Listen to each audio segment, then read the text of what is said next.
Tentunya Ananda masih pengenalan masa lingkungan sekolah, sosialisasi dan juga penyampaian materi pembelajaran efektif pada masa pandemi ini yang akan disampaikan oleh Bapak Dayusman MPD. Bismillahirrahmanirrahim. Pertama, saya mengucapkan puji dan syukur kepada Tuhan Yang Maha Esa, karena berkat dan rahmat kurnia-Nya kita dapat berkumpul dalam arti kata secara tidak langsung mengingat menimbang karena suatu persoalan itu COVID-19. Dan kemudian salawat dan salam berilah kita menunjukkan Nabi kita, Nabi Muhammad SAW, yang telah membawa umatnya dari alam kegelapan ke alam terang benderang yang kita rasakan pada saat sekarang ini. Kepada siswa sekalian yang telah diterima di SMK 1 Sokosatan, selamat datang di SMK 1 Sokosatan. Sebelum saya menyampaikan materi yang telah diberikan kepala sekolah terhadap pada saya, yaitu tentang strategi pembelajaran di era new normal. Perkenalkan, nama saya Dayusman, dikenal dengan nama Pak DY. Masuk di sini pada tahun 1990 di SMK 1 Sokosatan dengan jurusan administrasi perkantoran.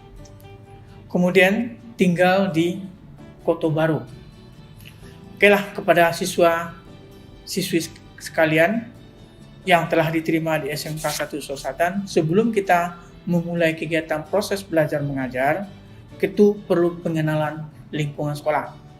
Nah, salah satunya materi yang akan saya sampaikan adalah strategi pembelajaran di era new normal. Sebelum kita membahas itu tersebut, ada perlu kita ketahui apa itu strategi pembelajaran. Nah, strategi pembelajaran adalah suatu kondisi yang diciptakan oleh guru dengan sengaja agar siswa difasilitasi dalam mencapai tujuan pembelajaran yang telah ditetapkan. Nah, di sini kondisi, berarti keadaan yang harus kita jalankan. Kalau sebelum kita melaksanakan kegiatan strategi pembelajaran sebelum-sebelumnya, kita berlangsung berhadapan tatap muka satu sama lain. Nah, sekarang tentu keadaannya berbeda. Ya, sebelum kita lanjut permasalahan itu, kita bahas dulu kondisi. Kondisi adalah keadaan yang sebagaimana mestinya harus kita jalankan. Ini diciptakan oleh guru dengan sengaja. Ya, dengan arti kata adanya perencanaan, ada proses, ada kegiatan, ada evaluasi. Nah, kemudian kita lanjutkan bahwa dalam strategi pembelajaran tersebut adalah usaha-usaha yang terencana dalam melaksanakan kegiatan proses pembelajaran. Kita lihat sini, usaha-usaha yang terencana. Berarti sini ada kegiatan, ada yang harus kita laksanakan. Jadi kegiatan tersebut kita rencanakan sebelum kita melaksanakan kegiatan pembelajaran. Nah, pembelajaran apa? Yaitu melaksanakan kegiatan tatap muka, yaitu belajar satu dengan lain. Seperti Anda belajar di SMP dulu berhadapan dengan siswa. Anda berhadapan dengan guru dan siswa dalam suatu ruangan atau suatu tempat. Nah, itu merupakan suatu perencanaan yang dilaksanakan setelah perencanaan yang kita buat. Kemudian dalam strategi pembelajaran tersebut ada beberapa hal yang mengungkapkan apa itu strategi pembelajaran. Salah satu menurut daripada J.R. David, strategi pembelajaran tergantung makna perencanaan. Jadi strategi pembelajaran dapat diartikan sebagai perencanaan yang berisi tentang rangkaian kegiatan yang didesain untuk mencapai tujuan pendidikan tertentu. Nah, berarti di sini bahwa sebelum kita melaksanakan suatu kegiatan itu perlu perencanaan. Perencanaan yang dibuat oleh siswa dan perencanaan yang dibuat oleh guru. Nah, kalau sebelum terjadinya COVID tersebut, perencanaan yang dibuat guru adalah tentu membuat perencanaan, membuat RPP, kemudian membuat soal, tugas, dan lain sebagainya. Sedangkan siswa adalah menyiapkan segala kebutuhannya. Apa kebutuhannya? Kebutuhan tersebut adalah itu melihat jadwal, kemudian yang kedua menyiapkan pensil, buku untuk melaksanakan kegiatan pelaksanaan kegiatan proses belajar mengajar. Jadi dengan adanya strategi pembelajaran tersebut, maka siswa dan guru saling berinteraksi satu sama lain dalam rangka untuk mencapai suatu tujuan. Berarti ada kegiatan, berarti ada suatu proses. Itu yang dikemukakan oleh J.R. David. Sedangkan yang kedua, menurut Minarso, strategi pembelajaran adalah suatu kondisi yang diciptakan oleh guru dengan sengaja agar peserta difasilitas dengan rangka untuk mencapai tujuan. Nah, tadi saya katakan, strategi pembelajaran itu merupakan suatu kondisi, keadaan yang harus dilaksanakan antara guru dengan siswa. Maka di sana akan terjadinya strategi pembelajaran. Nah, bagaimana caranya? Ya, tentu di suatu kelas atau suatu ruangan yang telah ditetapkan. Nah, kondisinya bagaimana? Seperti kita belajar biasa. Nah, maka akan terjadi interaksi, akan terjadi suatu komunikasi antara siswa dengan guru, di mana siswa mendengarkan, guru menyampaikan materi. Nah, itu merupakan strategi pembelajaran sebelum terjadinya COVID-19. Nah, sekarang dengan adanya terjadinya COVID-19, bagaimana proses pembelajaran di SMK 1 Sulsatan?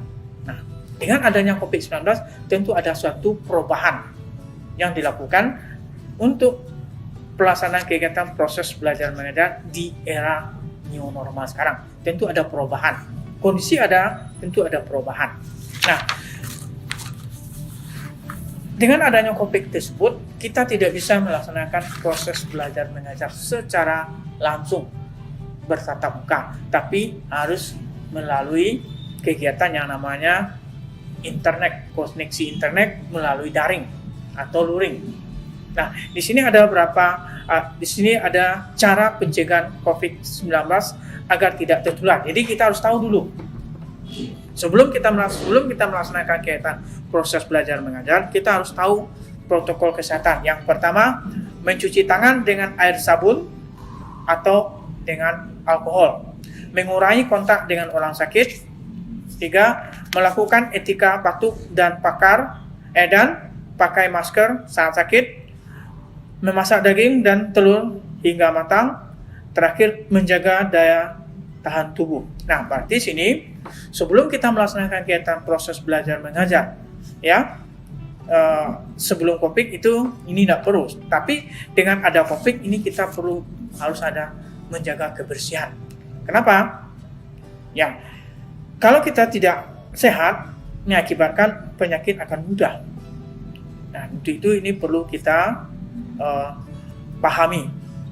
Kemudian, dengan ada COVID-19 ini telah merubah tantangan masyarakat. Nah, perubahan kehidupan dipaksakan untuk berubah. Ya, dari biasa kita aman-aman saja, sekarang harus kita berubah. Dari yang semula selesa beraktivitas, berantai sosial, dipaksa untuk beradaptasi dengan kebiasaan di rumah saja, menjaga jarak, dan perilaku hidup bersih. Nah, dengan adanya COVID-19 ini, ya kita harus, ya arti kata harus menjaga diri. Kalau keluar pakai masker, kalau di rumah, kalau seandainya berhubungan dengan teman kita harus jaga jarak. Untuk apa? Untuk mencegah terjadinya COVID-19. Nah, untuk itu, maka dalam kegiatan proses belajar mengajar, strategi yang kita gunakan dalam proses belajar mengajar ini perlu kita ikuti secara baik. Tentu dengan catatan bahwa dalam kegiatan tersebut yang perlu kita perhatikan adalah kondisi kita, ya, kondisi kita harus kita jaga sebaik mungkin. Nah, kemudian selanjutnya bagaimana sekolah melaksanakan pembelajaran di tahun pembelajaran 2020-2021 nantinya dengan menggunakan strategi pembelajaran new normal. Nah, sebelum kita bahas itu tersebut, kita harus tahu apa itu new dan apa itu normal. Nanti kita gabungkan. New artinya baru, normal artinya keadaan. Jadi kalau kita gabung new normal, hal yang baru, tantangan kehidupan yang baru. Nah, kalau kita artikan suatu kondisi perubahan perilaku untuk tetap menjalankan aktivitas normal disertai dengan menetapkan protokol kesehatan untuk mencegah terjadinya penurunan COVID-19. Nah, di sini kondisi perubahan perilaku. Yang maksudnya apa? Kondisi perubahan perilaku. Kalau dulu kita aman-aman saja, mau ke sana aman, mau ke sini aman. Tidak perlu kita melakukan suatu aktivitas yang kita melakukan aktivitas biasa-biasa, tidak ada masalah. Kalau sekarang apapun yang kita lakukan itu perlu kita perhatikan. Sebab apa? Dalam keadaan sekarang kondisi sangat tidak sebagaimana yang kita harapkan. Kenapa? Dengan ada COVID-19 ini akan terjadinya suatu perubahan yang sangat relevan terjadi. Nah, menurut para pakar, Bukit Setiawan dalam paparannya Temu Pendidikan Daerah 19 Makassar Daring tanggal 20 Mei 2020, ada 5 ciri kebiasaan pembelajaran di era new normal pasca COVID-19. Jadi ada 5. Yang pertama, pembelajaran berorientasi pada empati. Bagaimana Anda siswa berempati, menyenangi pembelajaran yang biasanya kita melaksanakan kegiatan berdasarkan tatap muka langsung, sekarang kita melaksanakan lewat daring atau menggunakan koneksi internet. Nah, kita harus menyenangi bagaimana kita melakukan dengan sebaik mungkin. Yang kedua, adanya berbagai peran antara guru dan orang tua dalam proses pembelajaran. Arti kata, kalau dahulu sebelum adanya COVID, guru yang dengan Anda lebih domain dalam melaksanakan kegiatan pembelajaran, tentu dengan memakai strategi yang telah ditetapkan. Dengan adanya COVID-19 ini, peran guru dan peran daripada orang tua sangat penting. Peran guru menyiapkan materi, menyiapkan fasilitas, dan memberikan tugas-tugas yang akan Anda kerjakan nantinya di rumah. Sedangkan orang tua bagaimana untuk mengawasi, memperhatikan, mendengar, melihat apa yang telah dia lakukan, dia kerjakan dalam melaksanakan kegiatan proses belajar mengajar lewat daring atau lewat koneksi internet. Kemudian yang ketiga, fokus pembelajaran pada pencapaian kompetensi yang relevan. Nah, dengan adanya COVID ini, untuk kurikulum, untuk pencapaian ini, yaitu perlu yang pencapaian sifatnya relevan. Relevan tersebut yang inti-inti saja. Nah, kenapa? Kegiatan pembelajaran itu dilaksanakan melalui koneksi internet, tidak langsung kepada fokus berhubungan satu sama lain. Makanya dalam strategi pembelajaran di COVID ini kompetensi pencapaiannya yang esensial saja. Sifatnya mana yang penting. Nah, ini tergantung nanti keputusan daripada kepala sekolah. Apakah harus dilaksanakan sesuai dengan kurikulum atau tidak, mana yang penting-penting saja. Kemudian yang ketiga, yang keempat, pembelajaran fokus pada personalisasi belajar. Arti kata, dalam pembelajaran lewat koneksi internet atau menggunakan daring ini fokus pada seorang perorangan. Kenapa? Setiap siswa harus memiliki HP Android, kemudian punya HP komputer, laptop yang memiliki koneksi internet. Maka dalam kegiatan pembelajaran yang sifatnya strategi pendidikan era normal tersebut, siswa belajar di rumah dengan catatan, dengan fokus pada penyampaian materi yang diberikan oleh guru lewat koneksi internet.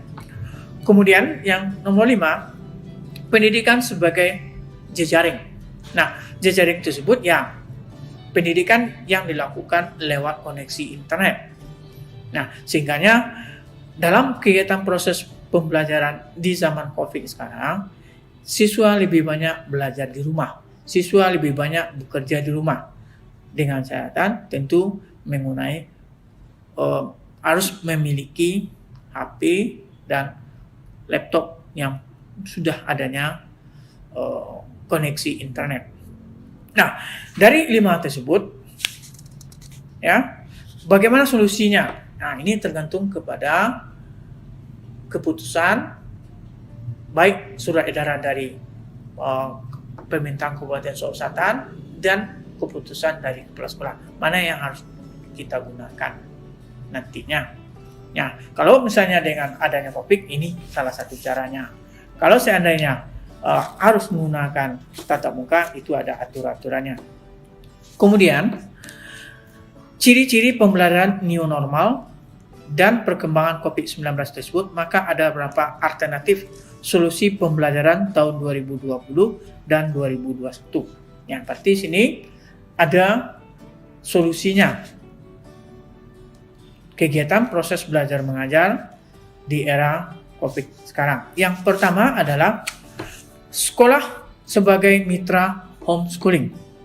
Siswa melakukan proses belajar di rumah, mereka menentukan sendiri sumber belajar dan cara belajarnya. Peran sekolah sebagai lembaga mitra yang memfasilitasi mereka dalam pendampingan informasi kurikulum dan sekolah menyelenggarakan penilaian hasil belajar di sekolah. Arti kata, sekolah memberikan kurikulum atau memberikan pedoman atau memberikan acuan pada siswa, maka siswa bisa belajar di rumah, mencari sumber sendiri, melaksanakan sendiri, nanti diberikan tugas oleh guru, nanti dikumpulkan. Itu yang namanya belajar yang sifatnya homeschooling. Kemudian yang kedua, sekolah menerapkan online school atau learning school. Proses pembelajaran dilakukan sekolah secara online. Materi pembelajaran disampaikan guru secara online dan lebih bersifat satu arah. Siswa lebih domain belajar konten di luar sekolah. Nah, arti kata di sini pembelajaran tatap muka tapi sifatnya online.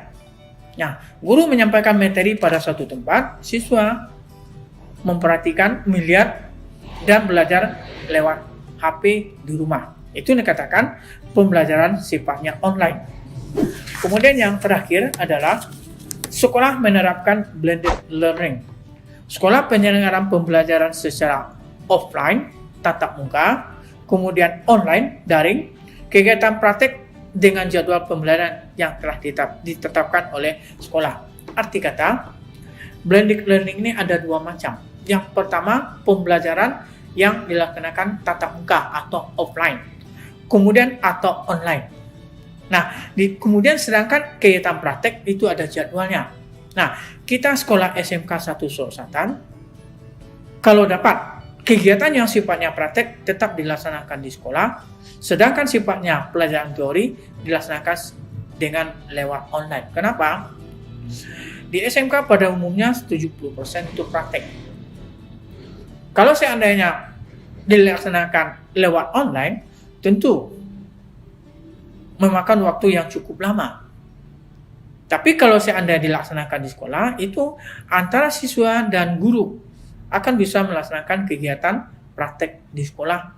Tentu dengan catatan siswanya dibagi dua. Ya, taruh saja siswanya 30 orang, maka 15 orang. Nah, sedangkan untuk praktek, ya misalnya pelajaran sifat umum itu bisa dilaksanakan secara online. Nah, itulah penyampaian yang saya berikan kepada Anda sekalian, bahwa dalam pembelajaran strategi pembelajaran di era new normal tersebut, tentu kita harus, siswa, guru harus memahami teknologi. Kenapa? Karena zaman sekarang teknologi sangat penting sekali.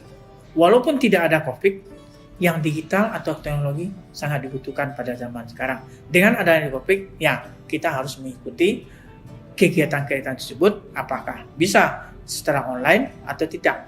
Ini tergantung kepada, ya kalau di sekolah itu tergantung kepada putusan kepala sekolah dan diiringi ada putusan dari Pemerintahan Kabupaten Sulawesi Selatan. Nah, demikian saja penyampaian saya pada hari ini. Mudah-mudahan penyampaian ini ada manfaatnya sehingga Anda bisa dapat untuk menerimanya, menjalankan sebagaimana mestinya. Saya sudah sampai sini. Assalamualaikum warahmatullahi wabarakatuh. Terima kasih kita ucapkan kepada Bapak Dayusman MPD yang telah menyampaikan pemaparan materi tentang pembelajaran efektif di masa pandemi.